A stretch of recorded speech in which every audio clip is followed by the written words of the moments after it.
आपसे अच्छा कोई आदमी नहीं है, आपसे अच्छा कोई आदमी नहीं है। जिस काम को करना है,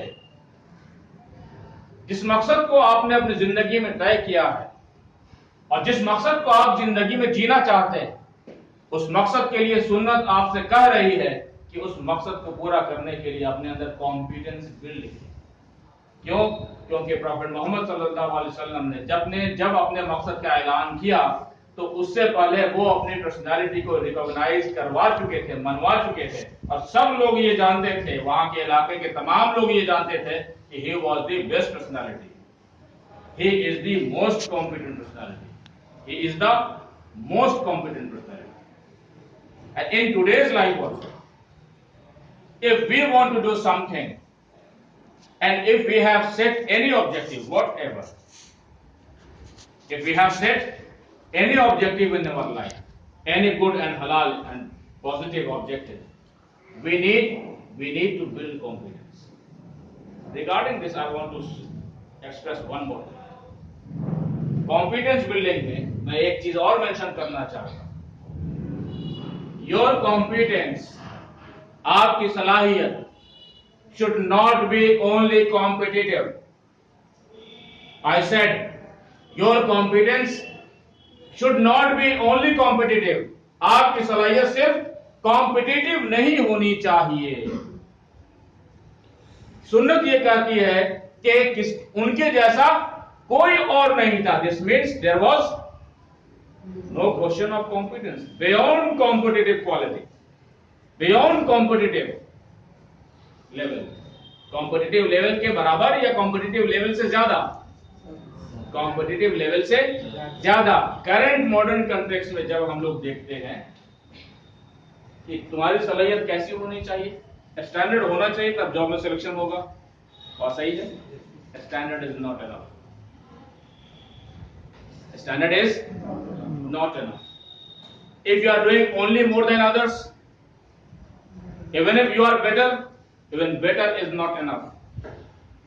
What inspiration we are getting from Sunnat and what inspiration we are getting from the skills and traits and qualities of Prophet Muhammad sallallahu alaihi wasallam is competence beyond all others, beyond competition.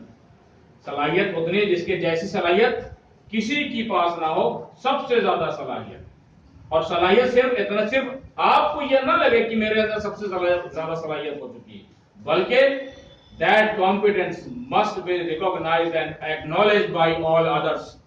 आपकी वो सलाहियत दूसरों के द्वारा acknowledge की जा चुकी हो।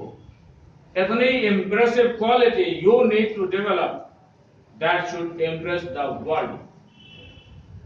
Do we understand this? Next quality that I want to mention is passion realization. Do we know what is meaning of passion realization? This is also one of the sunnah of Prophet Muhammad sallallahu alaihi wasallam. Passion को realize करना. I want to give a very small and clear meaning of passion. Passion का मतलब है इश्क, एक word समझ लीजिए।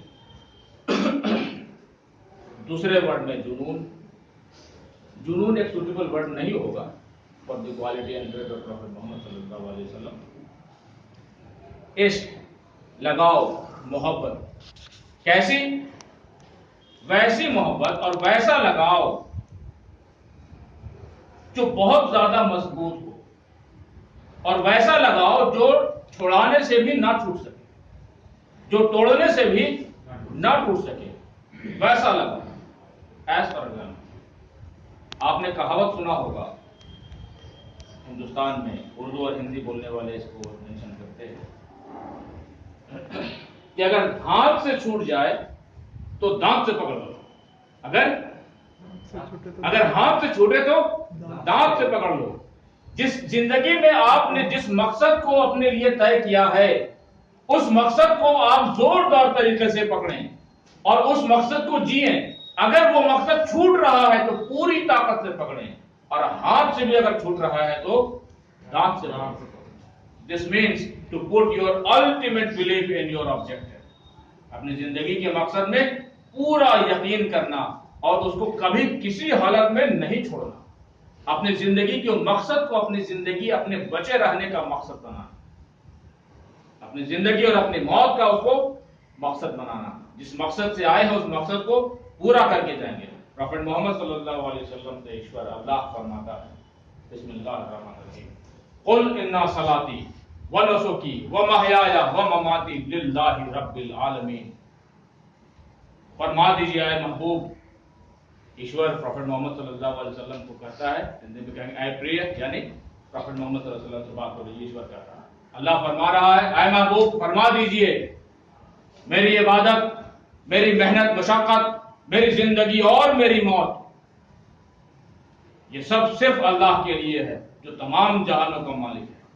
Everything of my life, my efforts, my worship, my hardships, my passion, my friendship, my enmity, my risk, my adventures, my peace and my everything is for the Almighty. मेरी जिंदगी का हर एक चीज सिर्फ अल्लाह के लिए है। कौन अल्लाह? वो जो तमाम जहानों का मालिक है। Who is the Lord of all the worlds, पूरे तमाम जितने दुनिया में जहान है, तमाम जहानों का मालिक। This is what, this is your passion and this is your belief in your passion and this is your clarity about your own passion. अपनी जिंदगी के मकसद से लगाओ और वैसा लगाओ जो कभी ना छूटे, और वो सिर्फ तब हो सकता है जब आप उसकी क्लियरली जानते हैं, उससे कनेक्ट होते हैं। और वो फिर एक बात और मैं कहना चाहता हूं, जिंदगी के मकसद के साथ ऐसा लगाव सिर्फ तब हो सकता है जब आपकी जिंदगी का मकसद आपकी खुदगर्जी के जेल में कैद ना हो। अगर आपकी जिंदगी का मकसद आपकी सेल्फिशनेस के जेल में कैद है तो उस मकसद के अंदर इतनी ताकत पैदा हो ही नहीं सकती है। क्या आप सुन रहे हैं? आपके मकसद में इतनी ताकत पैदा हो ही नहीं सकती है अगर आपका मकसद महज आपकी जिंदगी और आपके फायदे तक है। जब तक कि नहीं आपका मकसद बड़ा हो तब तक आपके पैशन में यह पावर आ नहीं सकता। Do you understand this? Move ahead. Your objective and your passion and your purpose of life should give you a global view of thought. This was the sunnah of Prophet Muhammad sallallahu alaihi wasallam. All his actions, all his thinking was relevant to the whole world. उनकी तमाम बातें पूरी दुनिया में relevant थी और सिर्फ उस वक्त के लिए ही रेलिवेंट नहीं थी बल्कि आज भी रेलिवेंट है और आइंदा आने वाले वक्त के लिए भी हमेशा वो रेलिवेंट रहेंगी।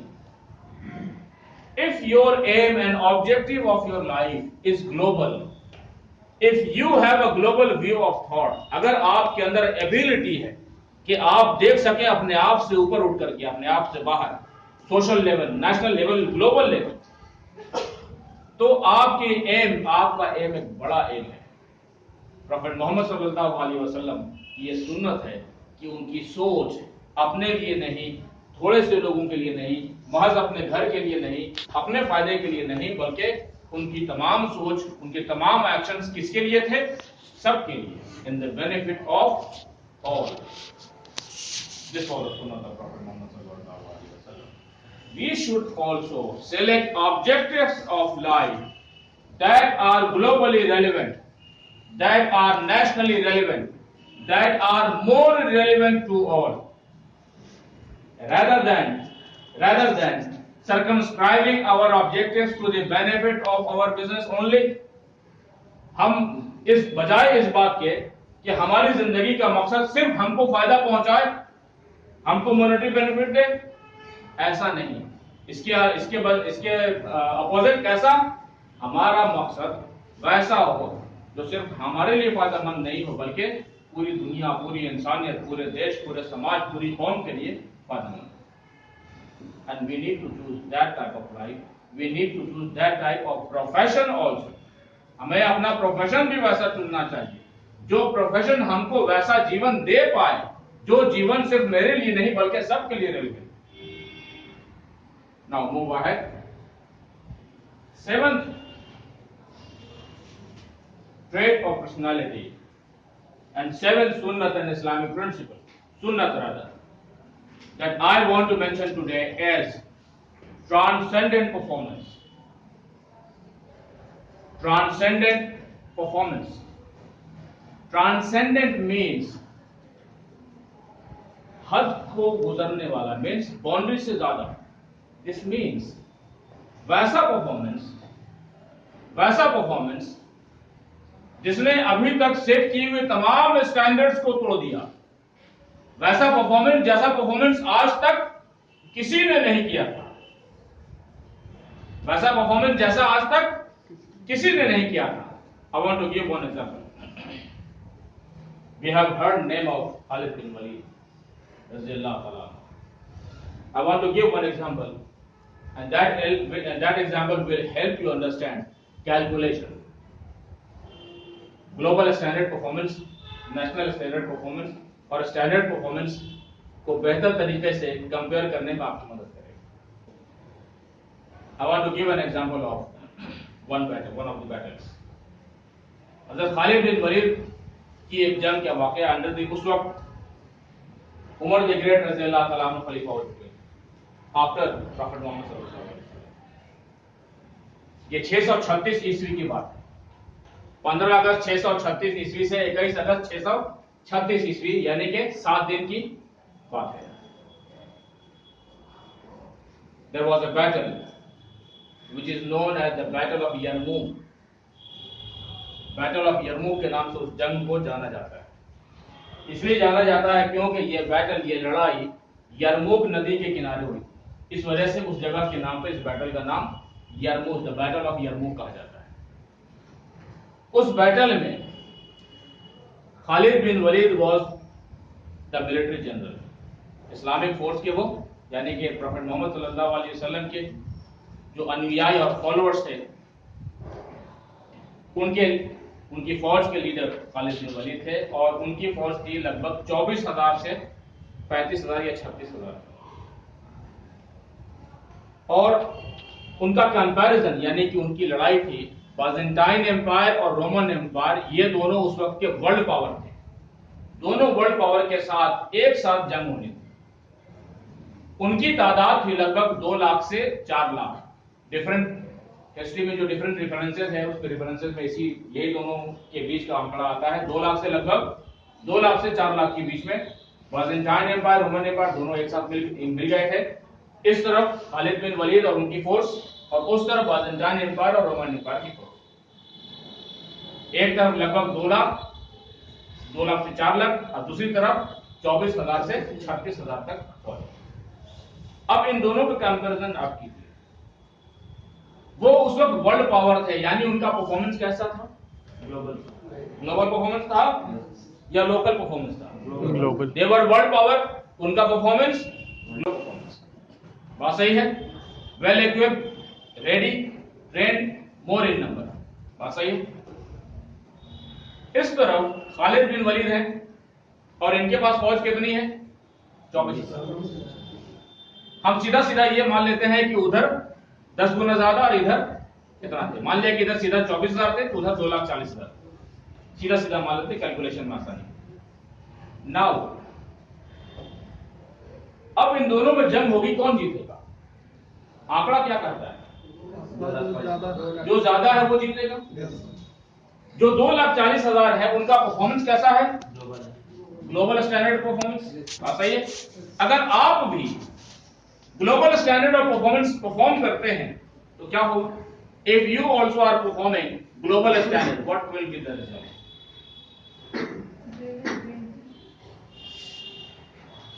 एक तरफ ग्लोबल स्टैंडर्ड परफॉर्मेंस करने वाले 2,40,000 और एक तरफ आप भी जो ग्लोबल स्टैंडर्ड परफॉर्मेंस अचीव कर लिया आपने, आप 24,000, तो क्या रिजल्ट होगा? आप 10 बार हार के खत्म होंगे। क्या रिजल्ट होगा? You will be defeated 10 times. आप 10 मरतबा उनसे हार जाएंगे। क्यों? क्योंकि आप भी ग्लोबल स्टैंडर्ड, वो भी ग्लोबल स्टैंडर्ड। बात सही है? वो 2,40,000 और आप सिर्फ 24,000, you will be defeated. You will understand this? Yes. Now I want to mention innamal a'malu binniyat. इन्नमल अमाल बिन्नियात ऑब्जेक्टिव डिक्लेरेशन। काम करने से पहले काम करने का मकसद तय करना। तो मकसद क्या है? दोनों में जंग हो रही है, मकसद क्या है? खालिद बिन वलीद का मकसद क्या है? आप इस एग्जाम्पल से मुझे मदद मिलेगी कि आपको मैं मदद पहुंचा सकूं कि एक काम को करने के अलग अलग मकसद हो सकते हैं। जैसे आप लोग स्टूडेंट हैं ना, पढ़ने का अलग अलग मकसद हो सकता है, काम एक, पढ़ाने का भी अलग अलग मकसद हो सकता है। काम तो एक है, लेकिन उस काम को करने का इरादा अलग अलग हो सकता है। जब अलग इरादा होगा तो रिजल्ट भी अलग होगा। अलग ऑब्जेक्टिव का अलग इंपैक्ट ऑन द परफॉर्मेंस और अलग ऑब्जेक्टिव का अलग impact on the result also. हमने इस बात को यहां पर रिपीट इसलिए किया है। क्या मकसद है? क्या मकसद है उनसे लड़ना या मकसद है उनसे जीत जाना? क्या मकसद है? काम क्या है? बैटल। परफॉर्मेंस क्या है? बैटल। मकसद क्या है? मकसद अगर जीतना है, then your objective will impact your performance। तो आपका ऑब्जेक्टिव आपके परफॉर्मेंस के ऊपर इंपैक्ट करेगा और वो आपसे कहेगा कि your performance must be improved as per your objective। अगर तुम्हारा मकसद सिर्फ लड़ना है तो ठीक है, तुम 10 बार लड़ोगे और 10 बार हार जाओगे, पूरी तरीके से बर्बाद हो जाएगा। बात सही है। लेकिन अगर तुम्हारा ऑब्जेक्टिव जीत जाना है, then you will have to think that you must improve your individual performances। अगर तुम्हारा मकसद जीत जाना है तो तुमको यह देखना पड़ेगा कि जीतने की कंडीशंस क्या होंगे। Do you need to improve your performance or only global equal standard of global performance will suffice? क्या अगर तुम ग्लोबल स्टैंडर्ड ऑफ परफॉर्मेंस कर रहे हो, वो भी ग्लोबल स्टैंडर्ड ऑफ परफॉर्मेंस है, बराबर बराबर है, कैन यू एवर विन? कभी जीत सकते हो क्या? तुम कभी भी नहीं जीत सकते हो। लेकिन अगर तुमने इरादा किया कि हमको उनसे जीत जाना है, तो फिर तुम इस बात को देखो कि how you can become a victorious personality, कि तुम कैसे जीत सकते हो। अगर तुमको जीतने में यकीन है तो तुमको प्रैक्टिकल अप्रोच अडॉप्ट करनी होगी। और प्रैक्टिकल अप्रोच तुमको क्या बताती है? You will have to be 10 times more than the global standard of performance। Beware, 10 times more than the global standard of performance। If they are performing 100% of global standard of performance, you must perform more than 1000% of global standard of performance। क्या आप सुन रहे हैं? इसका मतलब क्या है? अभी हमने बताया था ट्रांसेंडेंट परफॉर्मेंस, यानी जो ऑलरेडी स्टैंडर्ड ऑफ परफॉर्मेंस है, यानी global standard of performance set किया हुआ है, perform more than that standard. If you have ability to perform more than that world standard, then you have first time reached the sunnah of Sahaba Ikram. If you can transcend global standard of performance, then for the first time you will achieve one sunnat of sahaba ikram and one sunnat of Prophet Muhammad sallallahu alaihi wasallam। I want to give one more a few more narration about that battle so that you can get more motivation। इसका और थोड़ा बयान मैं करना चाहता हूं ताकि आपको और ज्यादा मोटिवेशन मिल सके। हमने अभी देखा कि एक तरफ 10 गुना ज्यादा है और एक तरफ सिर्फ 24,000 है। इस मूवी इस बैटल के ऊपर कॉपी करते हुए एक्नॉलेज नहीं किया गया शायद। इस बैटल के ऊपर एक मूवी बनी है जिसमें यह एक्नॉलेज नहीं किया गया है कि यह इसी बैटल से इंस्पायर्ड है। That is a movie 300, Hollywood की मूवी। 300 की मूवी देखा होगा शायद आप लोगों ने, या कुछ लोगों ने नहीं देखा होगा सकता है। उस मूवी में दिखाता है कि राजा लियोनाइडस वो 300 लोगों के साथ 1.5 लाख फौज से लड़ता है आखिरी में, जिसमें वो सब के सब शहीद हो जाते हैं। लेकिन उसमें दिखाता है कि 300 लोग 1.5 लाख की फौज से लड़ते हैं। दरअसल ये event the battle of Yarmouk में हुआ था। There was one commander, his name was Ikrima bin Abu Jahl. He was under the leadership of Khalid bin Walid. First, second और थर्ड डे तक जब ये सिर्फ डिफेंस करते रहे और जंग का कोई रिजल्ट नहीं आया, एक बार वो आगे गए, एक बार ये आगे गए, रिजल्ट जंग का भी नहीं आया। तो तीसरे या चौथे दिन इस कमांडर ने ऐलान किया, इस कमांडर ने ऐलान किया। 300 मूवी में तो एक सीन दिखाया है कि पहले ये लोग 5000 या 6000 थे और ये लोग पारसी लोगों से लड़ रहे हैं, यानी बाइजेंटाइन से लड़ रहे हैं, इस मूवी में दिखाया है। और उसके बाद फिर ये क्या करते हैं कि जब देखते हैं कि हालात हमारे फेवर में नहीं है, तो फिर बाकी तमाम लोगों को ये कहते हैं तुम जाओ वापस, और सिर्फ 300 लोग वहां पर रुकते हैं और 300 लोग फिर लड़ाई करते हैं। उस मूवी में एक सीन दिखाया है, जिस सीन में जब वो लोगों को वापस भेज रहे हैं तो फिर राजा लियोनाइडस, जो उन लोगों का मेन लीडर है, वो ये कहता है तो फिर फैसला आसान है, आज हम मौत का मजा चखेंगे। Do you hear this? सुना है आप लोग? तो फिर फैसला आसान है, आज हम मौत का मजा चखेंगे। What this means? This is easy decision or this is most difficult decision? This is most difficult decision, but difficult decisions are easy only for the braves. मुश्किल डिसीजन सिर्फ बहादुरों के लिए आसान है और दुनिया के किसी बंदे के लिए आसान नहीं है। ये actual seen the battle of Yarmouk में हुआ था और अकरमा बिन अबू जहल ने कहा था, उन्होंने कहा था कि आज कौन है जो मेरे साथ मौत पे बैत करता है? तो उन लोगों में से 400 लोगों ने कहा था लब्बैक, हम हैं, we are ready to die today, we are ready to die today. Why this can happen? ऐसा कैसे हो सकता है?